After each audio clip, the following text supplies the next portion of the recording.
was going to have to go through something. Because Jesus, ain't nothing going to happen to you in this city, but Paul says, I have to get there. Problem is that was Paul's ultimate aim Jerusalem, or was Paul's ultimate aim of where he was eventually going to go? Eventually where he was going to go.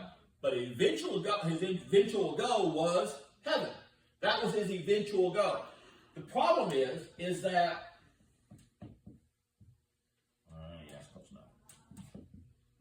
that's even better. When we focus on what did we go through to get there. So, as a perfect example, if you want to know, so if you see yourself, man, I remember in the past, I had $18,000 in the bank. Now I've got negative 20.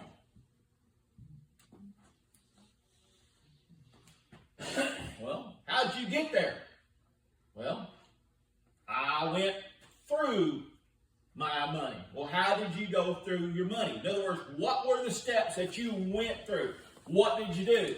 Well, I did this, I bought that, I seen this. You start listing all the things that you did.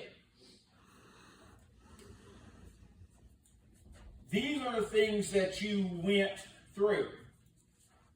So if you have a plan of being in the positive, and we're speaking in terms of a monetary sense, so you set your goal. Number one, if you do not set your goal to have any money in the bank, guess what you will have? Nothing. You're successful. I seen a guy yesterday, and I told him this story. And I've been contemplating back in my mind what's going on, where my future lies at, what am I going to do? And Lance, there was this guy, he come in, he was asking the lady a question while this man was checking out in front of me, and the man was checking out in front of me, and this man had like about 20 bags of mulch. And I kind of look up, and the guy looked at him, he says, hey man, what are you doing all that mulch? He said, no, he said, hey. He says, do you need some help spreading that mulch?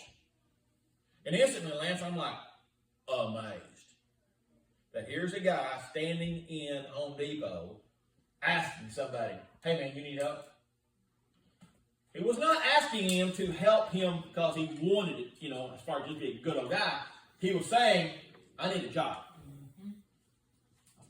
I instantly see that to myself. I'm like, okay. I reflect that upon if you go and you see somebody put an ad on Facebook, Lance, for, hey man, I need my yard mowed. 248 people respond to that right there. I'll do it, or I need landscaping. I'll do it. What does that tell me? That tells me there is too many people in that business. There's too much competition. If somebody says, hey man, I'm interested in this, and nobody does that, guess what? It tells you that the field is cleared. But it told me yesterday a couple of things, because number one, Lance, I don't have that in me to stand and walk up to a total stranger and say, hey man, you need some help spreading that mulch? Because in my mind, I'm sitting there thinking, okay, so that's about $30-something. You realize for $20 more, you can have a truckload of that stuff? A truckload. That's what I'm thinking. $20 more, you can have a whole truckload. This will fit in the trunk of his car. And I'm thinking, that's man. And I want to tell him. But the thing was that he didn't ask me. He did not ask me. So I'm just sitting there and I'm evaluating what he's doing. And then the guy says, well, no, he says, I've got this low spot in my yard, and this is what I want to put in it. I'm thinking this is all my low spot. So, Billy, you're going to put mulch in a low spot in your yard to fill up a low spot? It's been proven what mulch does. You know what mulch does? It robs the lower surfaces of oxygen. And every now and then, you know what you have to do to mulch? you have to go to mulch and you have to take a fork or something and scrape the surface on mulch. Why, Lord? Because you know why? It will actually, it will form a layer and water will not penetrate through your mulch. Your mulch gets hard. Walk over there, David, to the daggum play area and see how hard that mulch is where they walk on it. So it gets compacted. So you got to stir this thing up. And I'm sitting there going, boy, this is definitely not going to work.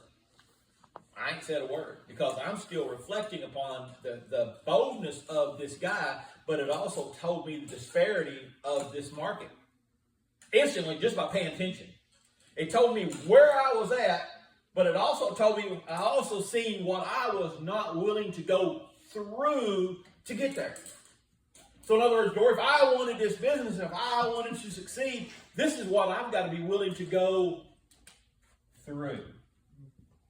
So in other words, if I want to get to where someone says, well, I can't afford, and I've said this, I can't afford to give 10%. Most people cannot afford to give 10%. Because why? You're already living from paycheck plus to paycheck plus. Am I correct? So many people are living in that right there. If I wanted to put conviction upon you, like some would say, Dory, they'd say, oh, you don't trust in God. I have heard preachers say that. It's easy to say you don't trust in God when you don't got a job. In other words, your job is preaching, and you drive a Volvo. Put me in. You know, I know a lot of people, a lot of preachers who make a lot of money. That's between them and God. But what I'm looking at is that, again, when you are having to go through something, you're having to get to where you want to be. So I always tell everybody, if you want to get, and this is where AJ and I had this conversation, I said, if you want to get, you set your goal into giving 10%. Why would you do this? Why would you not set your goal on making this money, making that? The thing is that that's one of the other principles in the Bible where God said, catch me on this. See if I won't do it. Just see if I won't do it. You be obedient and see if I won't be obedient to you. So the thing is that I tell people, okay, if 10% of your weekly income is, say, if you make $500 a week, that's $50 a week. If you can't give $50 a week, okay, how about 5? Well, that means I'd have to cancel Netflix. What do you want? What do you want? Well, I'll start giving when I'm in better condition or when I'm in better shape or I've got things better. You ever heard that? Mm-hmm. Yes. Well, I'll start doing these things. And we've noticed that we never make a plan to start trusting in God. When do we trust in God? Because if we can't trust Him with our money, Zeke, what can we? Because the money is the root of all evil. And yet we hold on to our roots. So the thing is that you formulate a plan. But what do you have to do? You have to go through with it, don't you? You have to carry it through. So the thing is that you have to ask yourself the question. These are not the three things that are most important. The 2 things that are most important is what you have to go through to get there. And are you willing to go through with it? Jesus told Paul, you ain't going to get hurt in this city. Billy, he did not promise him that he's not going to get hurt. Paul knew what laid out in front of him. Paul had already seen what laid out in front of Paul. But Paul was a man of vision. Paul was acting upon vision. But as well, Paul was preparing himself. So what Paul did, once Jesus gave him a vision and spoke to him in a vision, Zeke, then he entered into a time of fasting to prepare himself for that vision. Does that make sense? Yeah. He had to go through denying himself, denying his pleasure, denying the things that he had to go through it. But did you notice something else? When he cut his hair, what was that symbolic of? Public. It was a public profession. The thing is that you can tell everybody in the world that you do these things and you're going to do these things, but until you do it, everybody's sitting back and watching you, aren't they? They're watching you. Are you going to walk this thing? Are you going to live this thing? If we understand if we understand that we have to go through this to get where we want to go, but what are you willing to go through to get where you want to go? Are you willing to cut this out, cut that out? Amber and I are trying to relearn to live our life. So as an example, I went the other day and I bought turkey breast. I smoked the turkey breast. Hardest thing in the world, keep it lit. It's terrible to keep it lit. That's okay. They make bombs for that. But the thing is that we took this thing, and then we decided, because again, we're trying to be thrifty. They have them on sale for 99 cents a pound. Turkey meat's good for you. So I had this 99 cents. What do we want to do with this thing? I don't know. We started evaluating what we wanted to do with it. So we made it our plans. And so this morning, I knew that this afternoon we was going to eat it. Most things that are mixed up, Zeke, are better if they have a chance to what? Dwell. Dwell. When they're dwelling together, what are they doing? They're coming together. They're mixing together. They're meditating. They're blending upon it. So we had to have a plan. But to do this, what did we have to do? We had to set apart some time. We had to prepare for the future. Now we'll go home and we'll ask the next question. How much further do we want to take this thing? What is your vision for this thing? My vision for this thing, David, is to take them croissants, because Amber taught me a lesson last night on how to make grilled cheeses. I never really was interested. I had a grilled cheese last night. Like, delicious, Lance. And so I've got to ask her, what did you do? So because I want to learn what she did and how she made it good, because now I understand why the kids like it. Think about it, Amber. How many times have you made me grilled cheese? I don't remember. So again, I've learned, and so we're developing, we're growing, but we have a vision for where we want to go. We have a vision for where we want to be. I didn't get one. Well, you wasn't there. All I'm trying to say is that get your mind upon this, the sacrament of the Eucharist, the sacrament of the Lord's Supper. And what it's called and what it's designed to do is designed to get your mind off of everything else except for the will of God. Because I assure you, the will of God is a thing that is, once you start maneuvering in and working in the will of God, you start seeing things in ways that you've never seen them before. God moves in ways that are crazy. God moves in ways and talks to you in ways, and God is so real. But to get there, what did you have to go through to get there? It's easy to look at a person, Dory, who's got a lot of money in the bank. You say, how did you get there? This is what I had to go through to get there. How did you lose it all? This is what I had to go through to lose it all. What are you going to have to go through? What are you going to have to endure? See, therein lies the problem with most of our Christianity, is that we're truly not willing to endure the sacrifice.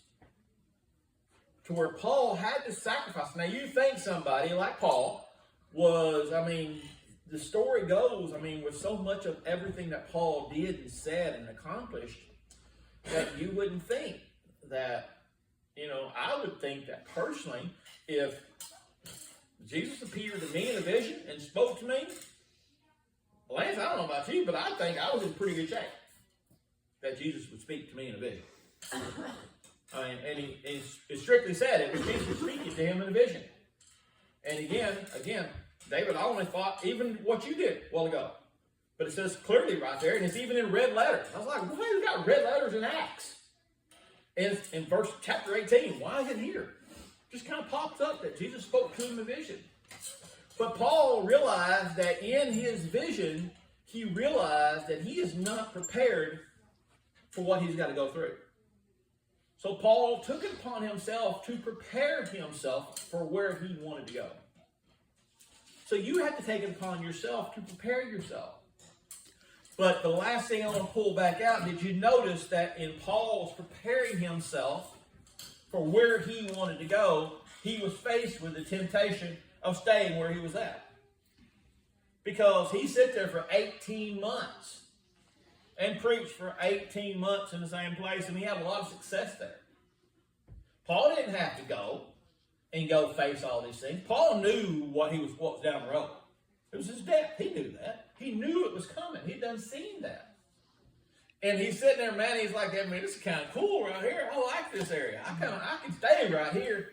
But God said, this ain't where I want you to be. Paul knew where he had to go.